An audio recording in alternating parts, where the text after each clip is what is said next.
In the previous video, I started to show you how to work with the Unity interface. We discovered the different areas of the software. Each area has a well-defined role, and then we did a bit of a mess on the scene. We added a lot of objects just to see how it works. So I'm going to do Ctrl-N to create a new scene. And when you create a new scene, you have the option of starting on a totally empty scene or a scene with the camera and the sun. I'll choose that. I click on Don't Save because I don't want to. And now I'm on a brand new scene. Everything that was created is still there. I can add or delete things. If I select by holding Shift, I select multiple things. I click Delete. I can delete resources that I won't need. And the materials that was created is also still there. So I'm going to show you the main menu. We have File, which allows you to make a new scene. I just use the keyboard shortcut Ctrl-N, but you can go through here. You can open a scene, a recent scene, save the project, save as. You can also create a new project. And you have the build properties. The build is for the end of the project. When you compile your project, you will be able to generate the executable here. So we'll come back to that, but much later. So it's a classic file menu. The edit menu is also classic. You have select, deselect, cut, copy, paste, duplicate, rename, delete. Really classic. What you might be interested in is the preference submenu here. There's also the project settings, but I'll go to preference first. Here you have options on the software.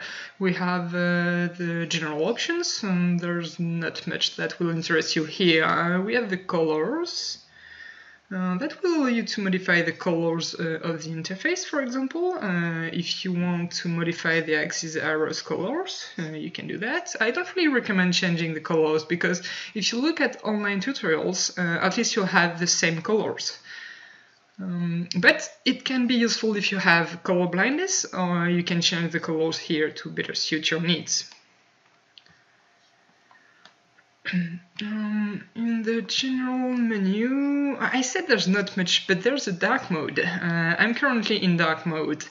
I can switch it to light mode to have a lighter interface. Here you can see. I prefer dark mode because it's more restful for the eyes, but just in case, this is where you can change the theme.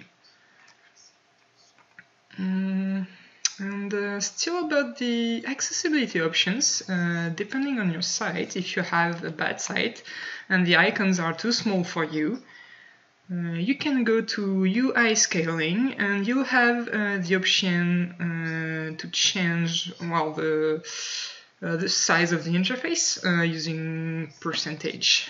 I'm going to stay with the default one. Note that this change involves restarting the software.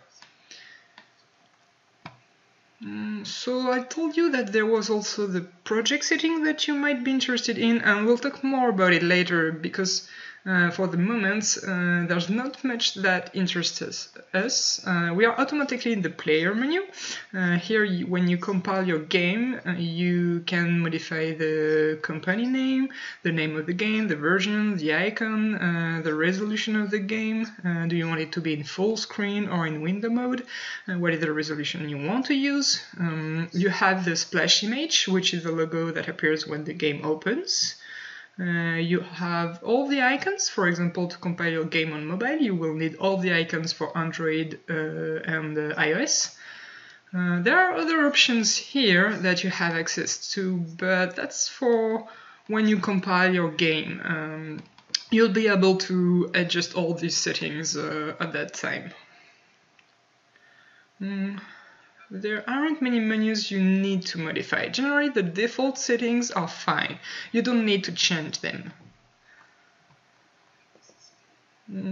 Yeah, well, there's Per Up the Quality menu here, which allows you to adjust the quality of the game, depending on the platform you are targeting. If it's a computer, it won't be the same as targeting a phone. The computer is much more powerful than a phone, so the quality on the phone should be lower. If you are compiling for a virtual reality headset, you'll have to optimize your project. In short, you can increase or decrease the quality of your project, depending on your needs, and according to the performance you want to achieve in your video game. The higher the quality, the more calculations it will require. The lower the quality, the faster the game will run. If your goal is to run at 60 frames per second, you may have to reduce the quality. I will make a bonus video on game optimization. If I forget to make this video, I count on you to remind me in the comments, but I'll make a bonus video to show you how you can optimize your video games, whether it's in 2D or 3D, to have good performance and a fluid game. By default, we're on ultra quality when you're on a PC. You have the possibility to preview the quality, for example, very low, low, medium, high, very high, ultra. You can click to preview the selected quality, and you can also change the quality mode. So here we see that on PC we are in ultra quality. By clicking on the little arrow here, I have the possibility to change the mode if I want to switch to very high or high. For example, on Android I'm in medium quality. I switch to high, and it puts me in high quality for Android. So you can preview and also set which quality you want to use for which device. You have the properties that appear below depending on the mode you select. And here in Ultra, the anti-aliasing is only by 2. I can switch to by 4 to have a better one. So on screen, the 3D models will be smoother. So we have the texture properties. Do you want full resolution? By default in Ultra mode it's full resolution, but you can lower the quality of the textures to make it easier for the graphics board to compute. You have the parameters for the shadows. You can define, for example, the distance from which you can't see the shadows anymore, because it's no use to see the shadows too far. The character can only see the environment around him, so after 150 units you can't see the shadow anymore. This is an arbitrary value, it's up to you to choose, but you can adjust this parameter because calculating a shadow requires computing power, and it's useless to calculate a shadow that is far away or behind a mountain, for example. You have the cascade splits. These are the different qualities. 0 is very high quality, 1 high quality, 2 medium quality, and 3 is low quality.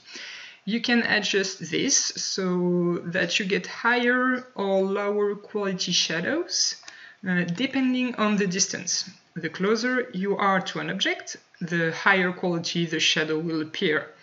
And the further away you are, the lower quality the shadow will be. This is very good for optimizing your game because there is no point in having very high quality shadows on an object that is 100 meters away from you because you can't see it anyway. So that's the principle of cascade splits. And we have the same thing for 3D models. It's called LOD, level of detail. It consists in having several variants of a 3D model, high resolution to lower one.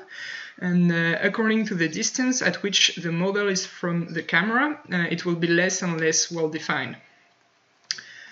So that's it for the few quality adjustments that you can modify, but as I said, I'll be doing a separate video on how to optimize projects.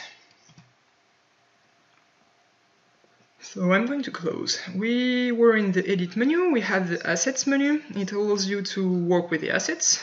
In the world of video games, assets are all the resources that you have in a game, such as 3D models, textures, sounds, scripts. Since we're going to create scripts for certain interactions, all assets are what you can use and reuse to create your video games. So we have the ability to create an asset. If I go to Assets Create, just so you know, you can organize resources in folders. If I create a folder, it appears here. I can create a scripts folder. I can put it anywhere I want. I can even do right-click, create folder. That's a shortcut. 3D models. Or I can click on the little plus, folder, textures. So I can really organize my interface as I wish. And here I can select my textures, drag them into the textures folder, etc.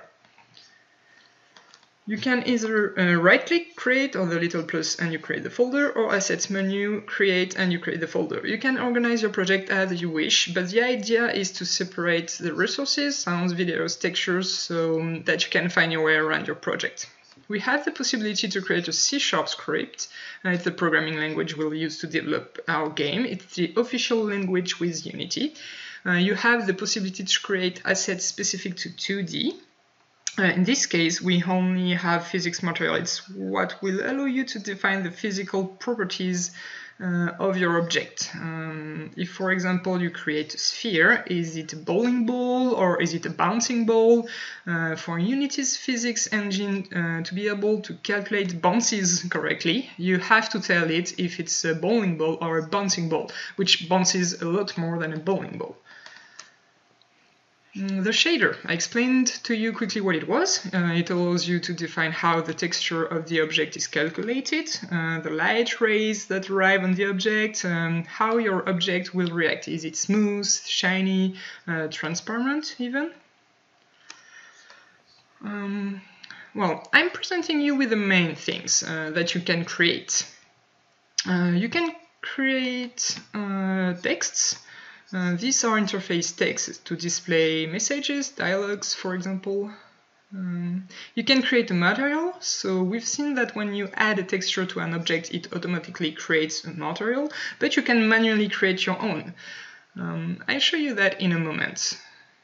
We can create animations, and then there's not much else we're going to be interested in. I think that's about it. Anyway, we'll have the opportunity to come back to this menu because we'll have to create a lot of things to develop our different projects in Unity. You have the ability to import assets, 3D models, textures, but I've shown you that you can just select them from your computer and drag them into the Unity project area.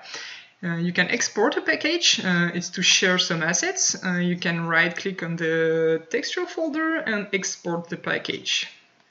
And that will allow us to create an archive, like a zip archive, that we can open directly in Unity. And if you want to give your texture folder to someone, you can export the package. I'll show you this. I said textures, assets, we said export package here. And here, as I selected the textures folder, we see that it lists all the elements that are in this folder. This will create an archive containing these two textures. It will create a .unity package archive, and by double-clicking on it, it will open it in Unity and import it into a Unity project. So, I told you that we can create materials manually. I go to Game Object, 3D Object, which we've already seen, and there we can create a cube. I can do Ctrl D to duplicate, and again, I go to the materials folder here, and we can right-click, create material, here, and I call it red. I'll take it, I'll drag it onto the first cube, I duplicate, and I call the copy blue, and I'll duplicate again with Ctrl D, and I call it green. I drag the blue to the middle and the green here. So here we have added the three materials to the cube. If I click on it, I can see it here. We have red material, blue, and green. Then you can modify your material by selecting it. We have its properties in the inspector. I can put red. Here I can put green. And here I can put blue. And here we have our different materials that have been created. And so we have the three cubes here. So here you can create your own assets, whatever the menu is, and it will work. And then you can use them and reuse them. So the cool thing is if I put all the cubes in blue, and I changed my mind about the blue. I want it to be a lighter blue. I have the ability to do that, and automatically it's going to affect all the objects in my 3D scene. So in game object we have 3D object. We can create a cube, a sphere, a capsule, a cylinder, a plane, for example, to create a kind of floor. You have some 3D primitives. You can create a text. I'll show you the 3D text. We have hello world that appears. The quality is bad, but that's for optimization. By default, we optimize. But if we want a better quality, we can increase the font size. For example, I'm going to put 64. So you have a much larger text. And then you can reduce the text so that you have a lot of definition for a small text and you end up with a higher quality text. That's a little trick. Okay. We don't have much else that we can create because Unity is not a 3D modeling software. You use Blender to model your 3D objects, and then from Blender you can export a 3D model and import it into Unity. I'll probably show you that in the next video, but in any case the 3D models are modeled in another software, and I will also show you where you can find 3D models that you can download from the internet to use in Unity. The effects menu is for special effects. The particle system is very useful for creating, well, particles. You can create smoke, flames, fireflies that fly, leaves that fall, all kind of particle systems. Little animated things that you can use to set up special effects. We have the trail renderer or the line renderer, not quite the same, but it's similar. It allows you to create some kind of light trails. If I select a cube here and I add a trail renderer to it, so we said effects, trail, I made a mistake, didn't add it. Oh, sorry, it's through the component menu to add a component. So here I added the trail renderer and it's visible here. And now if I move the cube, we see that we have a light trail that follows the cube. Well, about that pink, it's the default trail in Unity. It's displayed when you have no predefined material. But you can replace the material of your trail renderer. For that, you have to look in its properties, and you will find material, and there you can put red, for example. Won't be much nicer, but just to see the change. We have a red material now that is used. And this type of visual effect can be used, for example, if you create a game where the player has a magic sword, you can use it to make a light trail behind the sword, or if the sword is on fire, you can also make a trail with the flames. So, in game object we have scene effects, we have light, we can create lights, we have directional light, which is a sun that comes from infinity, that lights up completely your scene in a uniform way. When you create a directional light, which is what we have here, you can place it wherever you want in your scene. It doesn't change anything. It has, if the light comes from infinity, it lights up your scene evenly no matter where it's placed. The only thing that matters is the rotation of the light. Depending on the rotation, it changes the time of day and the direction of the shadows. That's all that matters for directional lights. We can create a point light that will light up in a sphere. That's more like a light bulb, like the ones you have at home. So I'm just going to disable the directional light. So this is like a light bulb, and it lights up a specific place in a circle. You can enlarge it.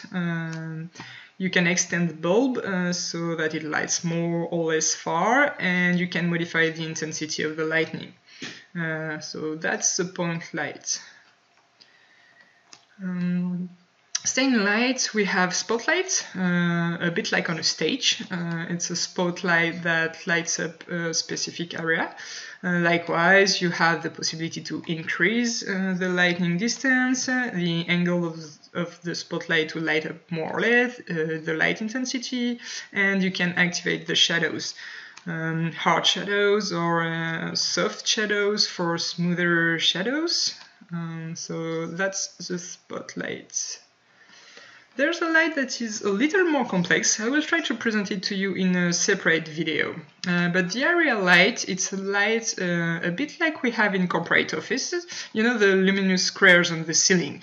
But it's more used when we do pre-calculated light, because we have either real-time lighting, which calculates your lighting in real time. That means that if your object moves, I'll show you.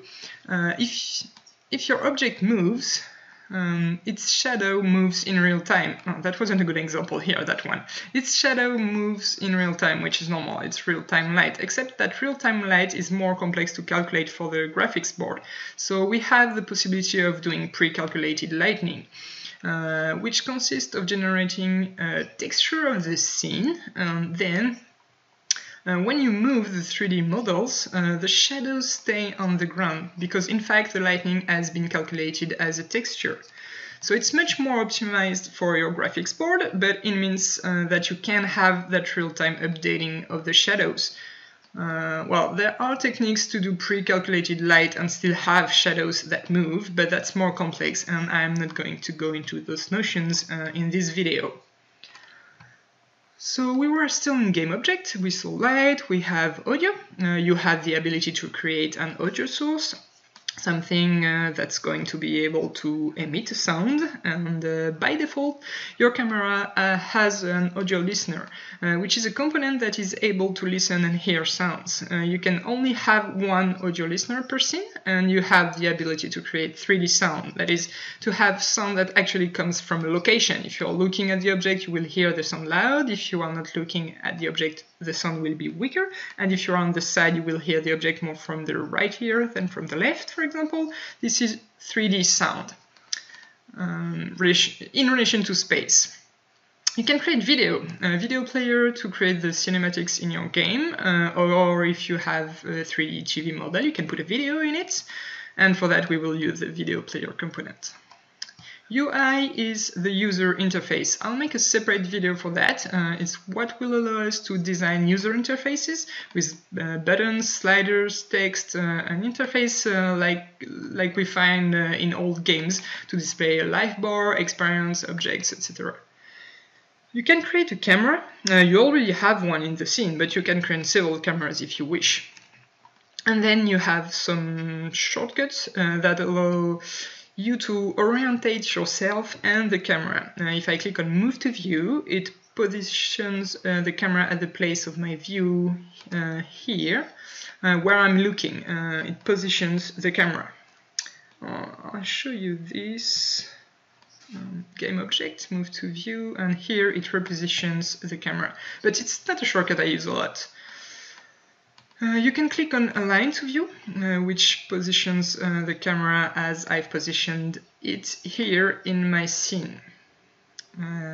Anyway, these are just shortcuts to position the camera on the screen, but generally I prefer to use the 3D arrows to manually position the camera.